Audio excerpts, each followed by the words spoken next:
ખરાબ હોય તો મારો ઠાકર મારી પરીક્ષા લઈ રહ્યો છે.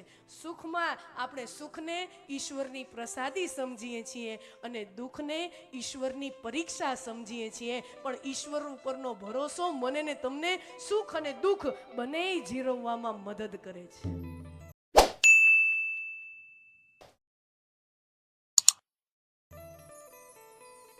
હા, દુઃખ જેટલું સમસ્યા વાળું છે ને એનથી વધારે સમસ્યા વાળું સુખ છે. આપણને એમ કે દુઃખ વધારે ટેન્શન વાળું, ના, દુઃખમાં તો હજી સન્મના પડ્યા હોય ક્યાં ખૂણામાં રોતા રોતા. હા, દુઃખ પડે ને બહુ, ઈ તો મારા બિચારો છનો મનો પડ્યો હોય ખૂણામાં. દુઃખ કરતા સુખ વધારે મુસીબત વાળું છે. સુખ જો મને તમને છકાવી દે તો ઈ કેટલી મોટી સમસ્યા સર્જી શકે. પણ હું ને તમે રામ કથા પીને, કૃષ્ણ કથા પીને, ભાગવત કથા પીને હું ને તમે સૌ મોટા થયા છીએ. આપણે સુખને ઈશ્વરની પ્રસાદી સમજીએ છીએ અને દુઃખને ઈશ્વરની પરીક્ષા સમજીએ છીએ. એટલે સુખ અને દુઃખ બેયને જીરવી લઈએ છીએ.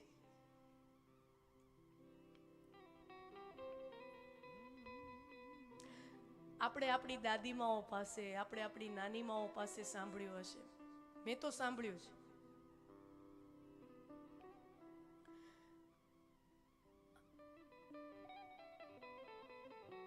આજથી માત્ર 40-50 વર્ષ થોડાક પાછળ વયા જાઓ, જ્યારે આપણી દાદીઓ, નાનીમાઓ એ જુવાન સ્ત્રી હશે, પરણીને આવેલા નવવધુ, એ સમયગાળો,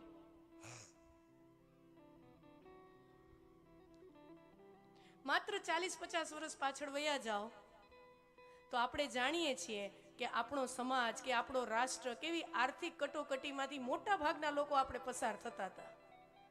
સાહેબી તો કોઈકના ઘરે જ હતી. બાકી આપણે વડવાઓ પાસે જે સાંભળીને એમ જ કહી કે હવે આ તો બધી લીલા લહેર છે, હવે બધું આ ભગવાનનો કૃપા છે, ઈશ્વરની માં ઉમિયાની કૃપા છે. અમારા સમયમાં તો આવું હતું, આવું આપણે આપણી દાદીમાઓ પાસે, આપણી નાનીમાઓ પાસે આપણે આવું સાંભળ્યું છે. બહુ ઓછા ઘરોમાં ક્યાંક સુખ સાહેબી હશે. શેઠિયા બહુ ઓછા હતા ને. તો એવા સમયે ભારતની કરોડો સ્ત્રીઓ, આજથી માત્ર 40-50 વર્ષ પહેલાની જ વાત કરું, બહુ જૂના જમાનામાં મારે જવું હોય નથી, એટલી જ નજીકની વાત કરું કે આપણને એમ લાગે કે ના ના, આ વસ્તુ તો અમે જોઈ છે અથવા અમે અમારા વડીલ પાસે સાંભળી છે. આપણી વડીલ માતાઓ, આપણી વડીલ બહેનો, માતાજીઓ બધી, ઘરમાં તકલીફ હોય, કષ્ટ હોય, સુવિધા ન હોય, સુખ ન હોય, બપોરનું એક ટાણું જમવાનું થઈ જાય પછી હાંજના ટંકનું કેવી રીતે વ્યવસ્થા થશે, એવી બધી પરિસ્થિતિ હોય.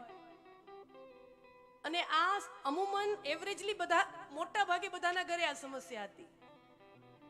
અને તોય આપણી દાદીમાઓ, નાનીમાઓ, ઈ સમયની વડીલ માતાજીઓ કોઈ ફરિયાદ ન કરતી.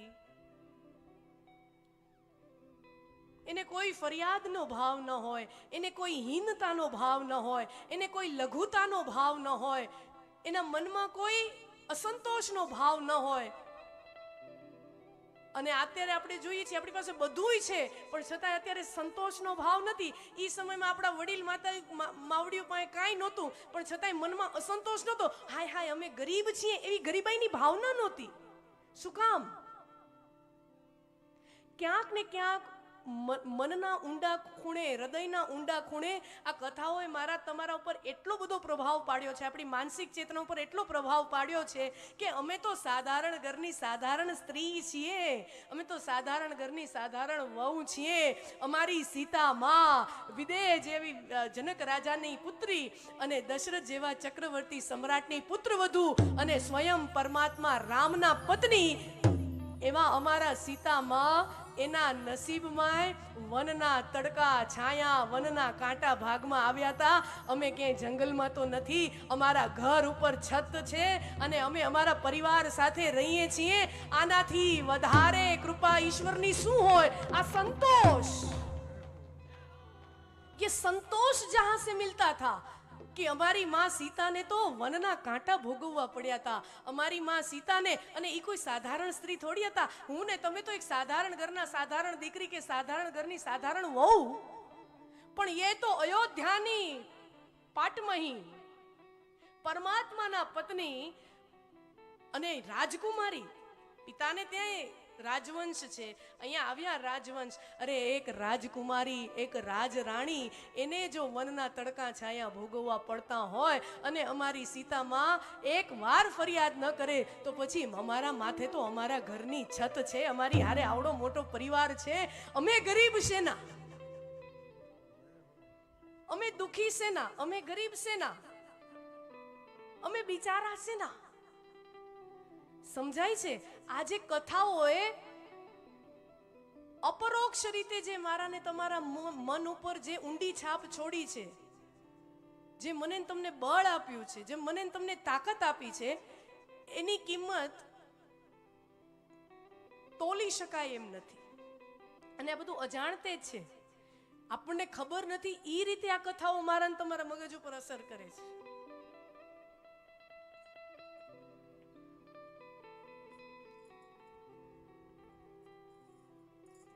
હમણાં જ કુંભ મેળાનું દર્શન બધાએ કર્યું ને આમાં તમારામાંથી ઘણા દર્શન કરી આવ્યા હશો, સ્નાન પણ કરી આવ્યા હશો.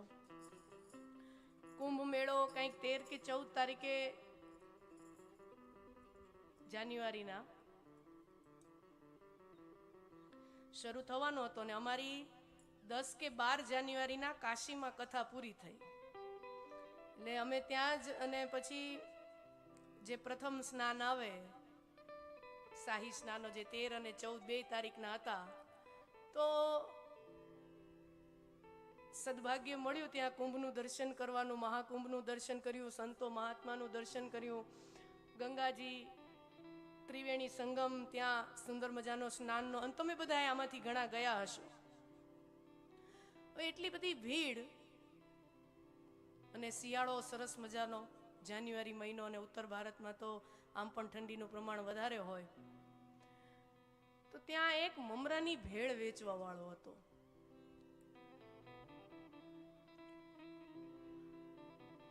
ઈ મમરાની ભેળ વેચવા વાળો, હવે ઈ એટલી હજારોની સંખ્યામાં હતો. એટલે હું ત્યાંથી પસાર થઉં અને ઈ મમરા વાળો પોતાની નાનકડું આવું વાંસનું ઠેલા જેવું હતું, એ રાખી એના ઉપર મમરા ને એ જે હોય બધું, એને પોતાના ડુંગળી ટમેટા આ તે બધું રાખી, લીંબુ, અને એવી રીતે ભેળ વેચતો હોય. એટલે મને જિજ્ઞાસા થઈ, એટલે મેં પૂછ્યું કે કહાં સે આયે હો, કહાં સે આયે હો? તો એને કંઈક મધ્યપ્રદેશના એકાદા ગામડાનું નામ લીધું. ગામડાને મેં કીધું કહાં આયા? તો MP में आया. अच्छा, अकेले आए हो? नहीं, हमार लुगाई साथ में है. એટલે મારી ઘરવાળી સાથે આવી છે. हमार लुगाई साथ में है, छोटून छोटून बच्चे साथ में है.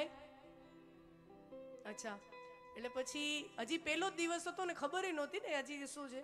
એટલે મેં પૂછ્યું કે આમ એટલે મધ્યપ્રદેશ એવડેથી અહીંયા દૂર આવ્યા છો, છોકરાઓ બૈરી છોકરાઓને લઈને આવ્યા છો, રહેવાનું તો इधर ही सो जाते, इधर ममरा बेचते हैं, इधर शाम को सो जाते हैं. મેં કીધું બરાબર હે, તો એમને તો એની જ વ્યવસ્થા તો એવી જ હોય.